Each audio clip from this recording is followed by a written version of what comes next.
Hi, this is Randy Finney with Right Side of the Chart, and this is an early session update for Tuesday, September 20th, 2022. It is 9:54 a.m. Eastern Time, so almost 30 minutes in the trading day. Wanted to get a quick update out to you guys. Got a contractor coming to my house any minute now. It's supposed to be here around 10ish, so I'm going to try to get the video out quick. And as I said, and I did some follow-up comments on posts I got out to you this morning, this will probably be my last trade of the day. And maybe the last trade, at least on the equity markets, until the FOMC announcement tomorrow.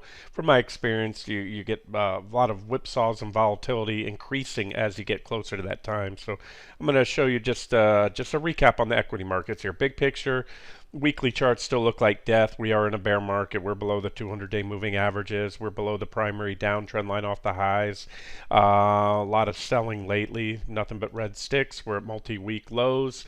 And we're still above that the low, which was a perfect tag at T3 here. And I still think we're going to T4. It's just a matter of how we get there. I could certainly see the potential for a rally, and especially based on these constructive 60-minute charts. In fact, we've been rallying. Let me turn off all the lines and show you what the most salient points here on this chart are. And that would be that divergent low right there, positive divergence. Talking about it quite a bit lately. We've had a little bit of lift pre-Fed, and I strongly suspect, and it's just a hunch, but the Fed will either implicitly or explicitly say something, and I think it's going to be to the bond market, and I think it's going to talk to their quantitative tightening. In other words, maybe something else, but I think the market is probably going to see something because bond yields are reaching multi-decade highs. I'm sorry, and that's going to just, instead of we already knew that the odds of a soft landing were very low early on with the Fed being forced to hike rates, but they want to avert a crash, and there's going to be an all-out crash if we continue to see. I'll get to the rates in a second. Long-term rates and bond rates, which means mortgage rates, everything else, continue to soar at the rate they've been. So I think we're going to see, my guess is a pretty explosive short covering rally coming up in bonds soon, starting tomorrow. Again, whether they explicitly, implicitly, imply that or state that they're going to do something or modify their quantitative tightening, back off a little bit there. Maybe something with the dot plot on rates. I think they'll probably sit tight on talking the tough talk on inflation and interest rates. Again, these are just my hunches based on where I'm seeing, where the markets are going, what's going on under the hood. Like I said, I closely monitor the bond market, as a lot of institutional and professional traders do, because that gleans a lot of insight to the overall health of the economy and the stock market. The bond market is larger than the stock market, and it really, again, it's the health of both, when you look at corporate bonds, the health of corporations, and you look at the government bonds, obviously, not just the health of the U.S. economy. There's a lot of intricacies with the U.S. Treasury bonds, how our federal deficits are financed, and trade, and everything else. It's very complex and very important cog in the whole financial system. Probably the most important cog, really, U.S. Treasury bonds, and so they've been ripping higher. I'll get to that in a second. But again, charts are the charts. Right now we have that positive divergence, like I said, on these 60-minute charts. Yes, we're in a bear market, and that may just peter out. Maybe that's a bear flag right here that I just drew, and we're going to do this after the Fed. I can just tell you that I'm, as a professional trader to do that for a living, you have to say I'm somewhat of a speculator. It's anytime it's the purest form of speculation when you're betting a stock or an index is going to go up or down, or a commodity. But I'm not an outright gambler. To me, there's a difference. I take calculated bets, and going heavily long or short into the FOMC meeting. If I didn't have these 60-minute divergences, I'd have higher convictions to go pretty heavy short and just ride out any post-FOMC noise. But again, and look, if the divergences get burned through, I very well might jump in tomorrow. But like I said, between now and tomorrow, expect choppiness, and I've given you, which I usually don't do, little micro trade ideas like last night. In the futures hit those targets, which is also right here on that 60-minute chart. All right, so that's it. Turn on the lines. There it is. Positive divergence there on QQQ on the 60-minute time frame. Again, I don't see anything that stands out on the daily or weekly. And I really like to see these divergent lows, especially during a bear market. I like to see us at good support. We're not at good support. These are little minor support levels. So, and we're below trend line support. There's a lot not to like about the technicals in the market right now. So please don't get me wrong. I'm just doing my job, and that's to point out everything I see. And like I said, as long as these divergences are in place, they've been the catalyst for the biggest bear market rallies that we've had so far this year, and could be again. But we're getting to the point where I think you're seeing diminishing returns, on the rallies after the divergent lows, and you may see this one peter out. We'll see. All right, so that's it on SPY. And just to go back to QQQ, let me just show you what I'm watching. You have the FANGs too. You know me, I like to look at the market-leading stocks. This is Apple. I know there's a lot of lines on this chart. I don't have a clean board for you right now, but I'm just going to draw it out.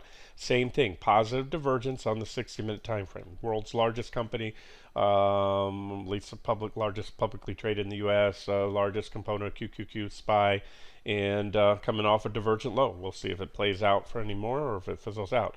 Microsoft, number 2. Positive divergence by the skin of its teeth, meaning that's a flat line. I verified it today. I just, put your trend line if you want to make sure it's perfectly level. Just put it on a level line like the PPO. I'll show you like that. Yeah, and that's level. So we're pretty much making equal lows in the indicator, slightly higher lows in the PPO, slightly higher lows in the RSI, and lower lows in price. That is negative divergence. But like everything else, we've taken out, pretty significant uptrend line off the recent lows, just like the Qs did. And so divergences aren't the be-all, end-all, but they're something that tells you don't ignore them, because that's often where you get tradable trend reversals. So there it is. Positive divergence, Apple, Microsoft. Here's Alphabet, positive divergence, 60-minute chart. Amazon.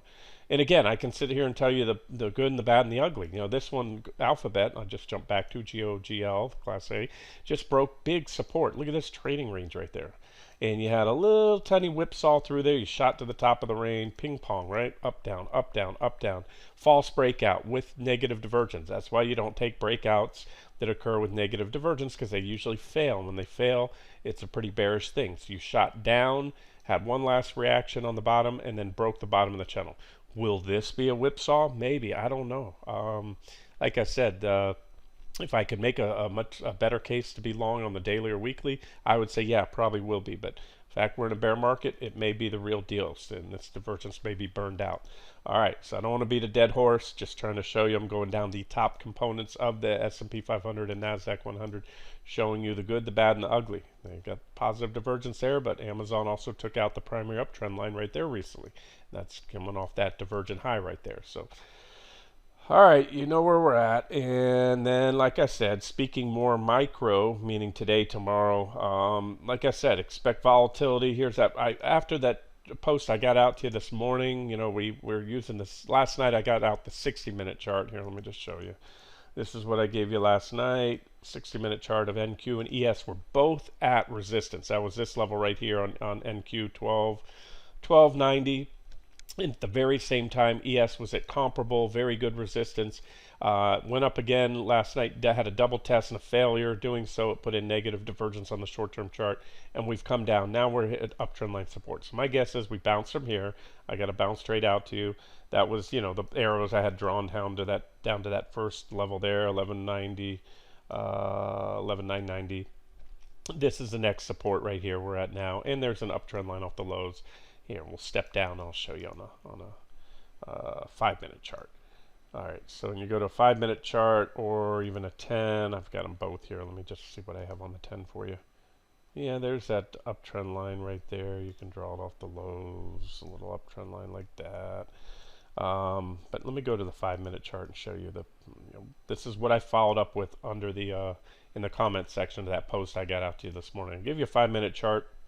We had a little drop since that post I got out to today, but not much. These are all just little micro or mini, near-term support levels. You can see the reason that line's there. You have reactions there, reactions there, 11,888.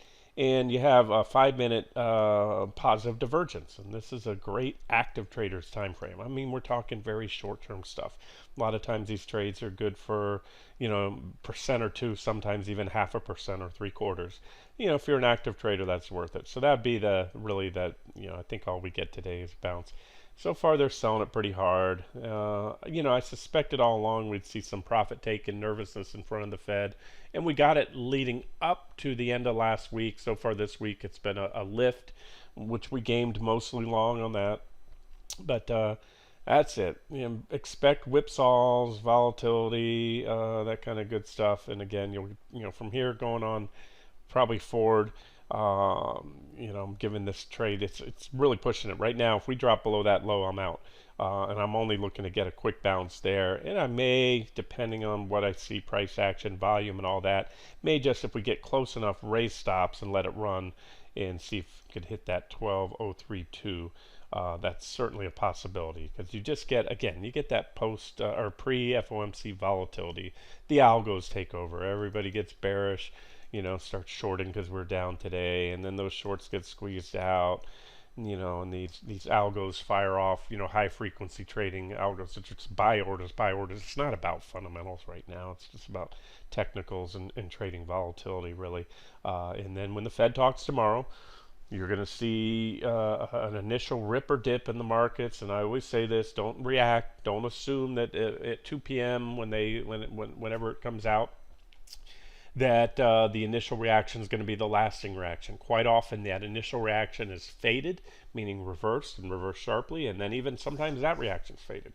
We'll let the dust settle, and I'll give you my thoughts. But like I said, I'll be watching cues for the bond markets. Oh, let me show you that, and then I'll wrap the video. Get it out to you guys. All right, so TYX is the 30-year bond. This is the yield. The yield on the 30-year bond, not the bond prices. And talked about it many times. This is a long-term downtrend line. This is what we call a secular bear market in interest rates, which was a secular bull market in bonds. When rates go down, bonds go up. These are the yields on the Treasury. It was actually in a nice controlled price channel up until quantitative easing came. This was, oops, that's not my line right there. You had pretty good price channel at this point right there, and then this was a financial crisis in '08. That's when the Fed began their shenanigans of excessive, extreme manipulation with quantitative easing, firing off other rounds of it, and then finally what I call the all-out nuclear option. And for this, I think there's going to be a price to pay. The more you intervene with the financial markets, Mother Nature, usually the worse the repercussions are. And this was, again, nothing. In history, there's nothing even remotely close to the scale of what the Fed did back then when COVID hit. So look, we popped out. We popped above the top of this channel. Again, this is a generational. This is 40-something years. This goes back right here to the early 80s, the beginning of 80s. You can see the years down here. And we popped that level. And this thing's going parabolic. Rates are going up like a rocket. That's unsustainable. This will outright crash the U.S. and global economy if this continues. You cannot, especially after years of keeping rates artificially low, the economy global, especially U.S., cannot tolerate this. Hedge funds, pension funds will break. Public pension funds, which are already grossly underfunded. All financial activity will come to a screeching halt. Nobody's going to buy a home if this continues up. We already crossed 6% on 30-year mortgages. If it continues at this rate, you go to 8, 9, 10, and we've already, housing, as you guys have probably read, has already reached record levels of unaffordability. And so for that reason alone, you can't just sit there and say, oh, well, interest rates can't go to 8, 9, 10%. It's just too fast going from, 2.5, 3. They could if we had different, macro fundamentals in the economy. If incomes were very high, if the U.S. consumer was flush, if we didn't have runaway inflation and people could afford 8, 9% mortgages, sure, they would do it. But again, the stats show that housing right now has hit, peak unaffordability levels by all the metrics that they use, based on people's debt to income ratio, average incomes, earnings, and all that stuff, and how much it costs to buy a house. All right, so that's that. So that's why I think this is it has to be addressed one way or another sooner than later, because this is an unsustainable trend. And then when you look at TLT, that is the 30-year government bond. We go down to a daily chart. You can see we have very big positive. We also had, I didn't show you on that chart, if I go to the weekly and daily, we have big negative divergences on the yields and big positive divergence on bond prices. I've been talking about it, but we're still in that channel. I've been highlighting this channel since back here, and we just keep walking down this well-defined, fairly well-defined price channel in TLT and ZB, the 30-year bond futures. You can trade ZN, which is a 10-year IEF, but you can see, if we pop this, you probably see an explosive short covering rally. This is a one-sided trade right now. Institutional professional, I've been reading about it. They're not. Institutions have left the building. They're not buying treasury bonds anymore. Who wants to? The Fed's announced that they're doing quantitative tightening. The biggest buyer of bonds has now become the biggest seller of bonds. So who wants to get in front of that? But then what happens is, nothing goes free. You get these little trends. You get one-sided, lopsided trades with everybody short, or too many shorts. And then all we need is a little catalyst, a little spark, and that can give us that pop in treasury bond yields. Bond prices, drop in yields. And there's IEF. This is the 7 to 10 year, so really we call it the 10-year bond. Is what it's targeting. Same thing. See that nice clean price channel? See this big positive divergence as we come and make a new lower low right there. Again, I don't know exactly what will come, but I suspect it's coming soon. I suspect it'll come tomorrow. Fed will talk about, stabilization of whatever. Let's see what happens. We'll see. Something will happen soon. And if it doesn't, you know what? This is just going to get us very quickly. If the Fed comes in and they talk too tough tomorrow, and they scare the bejesus out of the market and don't back off at all, we're just going to do this. We're going to have that final. Looks like it's already started. That final leg down. Those 60-minute divergences will get burned through. And I can, hey, anything's possible. I'm just telling you what I think is likely to happen. So if these 60-minute divergences don't play out, if they get negated, we just plunge on down, take out the lows, take out those divergences. My best guess is we're going to get this. And the good news is it's going to be probably over before you know it. It'll be a few weeks of very impulsive pounding in the market, selling, relentless selling, and then just when you think the sky is going to fall and the world's coming to an end, and everybody and your brother and your yard man's telling you, and he's he's shorting stocks, and your hairdresser's telling you that they're selling everything out of their 401k. That's when you want to step in and buy. That's when we'll hit that fourth target, and you won't want to buy. But if the charts say that it's time to buy, that's when I'll be buying. And look, that may not happen now. Again, depending on what happens here with the Fed, we may get another rally. Where to? We'll see. Let me do that in the next update. But here's that trend line we keep getting rejected out on QQQ and SPY. The 200 days, their SPY even has a better defined downtrend line off the high, the S&P 500 right there. You've got the 200 days that you keep getting rejected off, that yellow line, the 200 simple. So those are all potential bounce targets if the 60-minute divergences don't play out, and if they do play out, I'm sorry. But that's it. All right, let's not talk anymore on it. Tomorrow's a wild card. It always is. Let's see what the Fed does, what they say. Let's see if the markets may continue to throw a hissy fit today. So far, we're down, 1.35% on the S&P 500. But, it's just been, like I said, it usually is a chop fest. You go to a 5-minute chart. We've been chopping higher for the last week, or last few days. So far this week, I'm sorry. And but now we're starting to take out these previous lows, and that's not a great sign right there technically. So charts are kind of meh right now, in my opinion. All right, let me wrap it up, get it out to you guys. So the takeaway is just sit back and don't try to force this market for the next day or two. Let it do what it wants to do, and see what the Fed does, and more importantly, very, very important. I'll end it here. It's not about what the Fed does. So many people talk to me, the Fed's doing this. What if they don't raise rates as much? What if they raise them more?